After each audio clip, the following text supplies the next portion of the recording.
Buenos dias, buenas tardes, buenas noches mga amigos, mga amigas. Magandang araw po sa inyong lahat. Andi dito na naman ang inyong lingkod, Attorney Rene Bueno.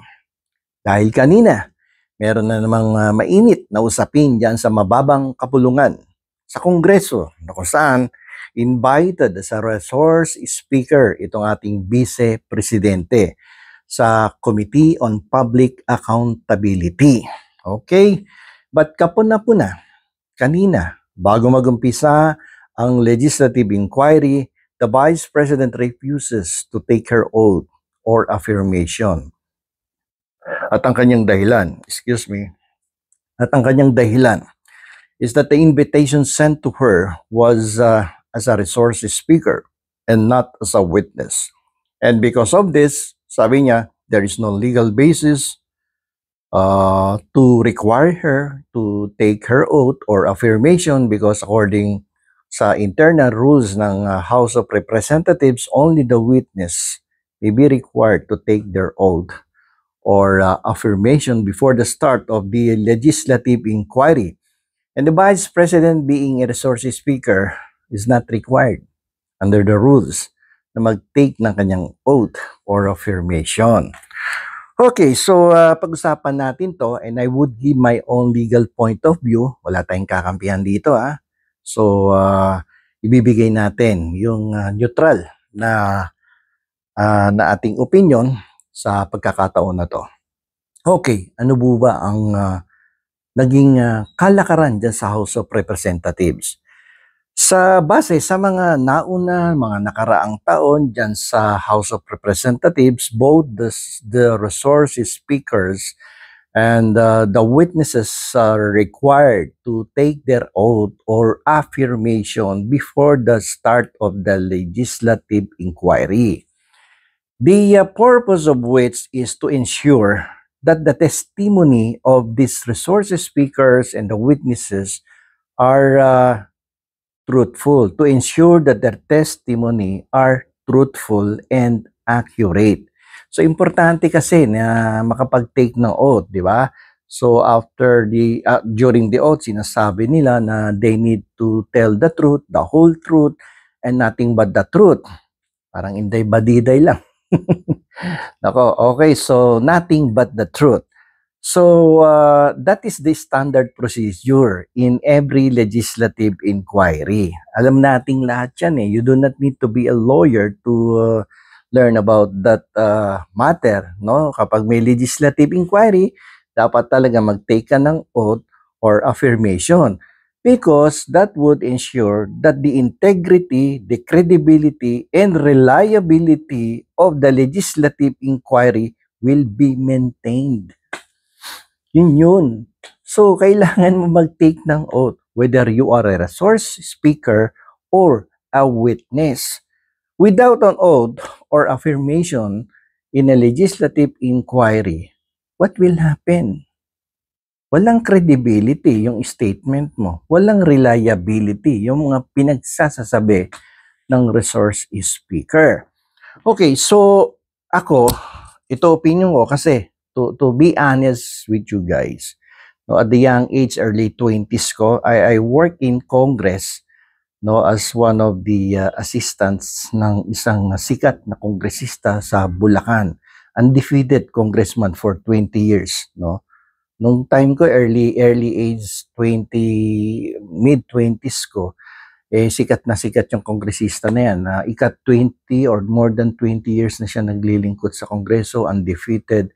At siyempre nakakapagbasa tayo ng kanyang mga sinusulat sa Kongreso and even yung mga privilege speech niya, minsan ako taga-type nun eh. So medyo familiar ako sa procedure sa Kongreso.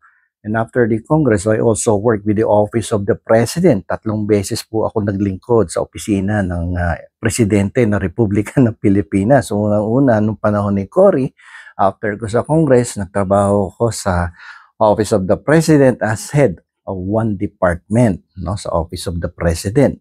At pagkatapos dyan, ay ako po ay naglingkod din sa Presidente uli na naging boss ko nung siya ay mayor pa lamang at vice presidente, walang iba kundi si Joseph Estrada. Naging technical advisor ako sa Social Security System. At pangatlo naman kay Pangulo Benigno Aquino, ako po ay kadalasan miyembro at part of the official delegates sa kanyang mga state visits. Nakasama ako sa Japan, sa Australia, sa New Zealand, sa Canada. Ang di ko lang nasamahan yung kay Barack Obama sa United States because it was in conflict with my previous schedule. Pero napapasama ako dyan sa mga state visit ni President Aquino nung araw. At nakakatuwa nga kasi every delegation, mga 60 lang yan, 65 at nakakagulat ng ating mga kasama dyan. Puro sina Rasong Gatchalian, si may-ari ng Jollibee Food Corporation. Okay, so going back, nabanggit ko lang, baka kasi may mga DDS na pumupuna sa akin at ano daw ang naiintindihan ko dito. At ba't daw ako nagbibigay ng opinion? Ano daw ba ang aking experience tungkol sa politika, sa ekonomiya at sa batas? So siguro naman nakikita nyo, kaya tinapat ko na dito yung mga libro na yun, nabasa ko na lahat sa mga DDS. Okay, so yun po ang aking karanasan sa gobyerno because I spent half of my career in the government because before I decided to go to immigration law business. Nagtayo ako ng sarili kong immigration law business and then I collaborated with different immigration lawyers from Canada, from Spain, from Portugal, and from the United States of America. So, ito lang sasabihin ko sa inyo, working in the government is a sacrifice. Hindi ka yayaman dyan pag matino ka. Ako nung nagtatrabaho sa gobyerno, nangungupahan ako ng apartment. 2-bedroom apartment, tapos meron akong sasakyan pero hindi bago, luma-luma, mga 5 years old, nakakabili ko, 5 years old na na kotse, kakarag-karag na yon. Okay, but when I entered into a business, medyo gumanda at wala pang chismis at mga marites, walang naninira, so malinis ang yung isipan, walang stress, so hindi katulad nung nangyari kay Dr. Willie Ong, sama-sama ng loob niya, Okay, let us pray for that person na sana gumaling siya, magkaroon ng milagro at ang prayers kasi very powerful at yun, siguro kung sabay-sabay natin siya ipanalangin, na gumaling siya, magmilagro ang ating Panginoon, at lumakas muli si Dr. Willie Ong kasi sinusubaybayan ko din minsan yan sa TikTok tsaka sa YouTube niya. So maraming naitulong yan sa mga kababayan natin nakakaramdam ng sakit sa kanilang mga katawan. Okay, going back, so both the resource speakers and the witnesses are required to take their oath or affirmation before the start of the legislative inquiry, the purpose of which is to ensure that their testimony are credible, reliable, and also to maintain the integrity of the legislative inquiry. Pag wala yan, useless ang legislative inquiry because walang credibility. Walang reliability yung mga statement na bibitawan ng resources speaker. Gagawin lang kayong tanga niyan doon sa legislative inquiry. Okay, but however, there are exceptions doon sa procedure, sa rule na yan. Based on my experience nung dati kung sumasama-sama sa isang kongresista dyan sa Bulacan. So sometimes they require the resource speaker who will refuse to take her oath or affirmation to submit a written declaration under the penalty of perjury.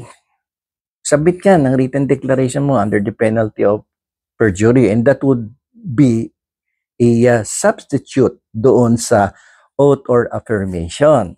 So, written declaration under the penalty of perjury. Second, na naalala ko is pwede mo yang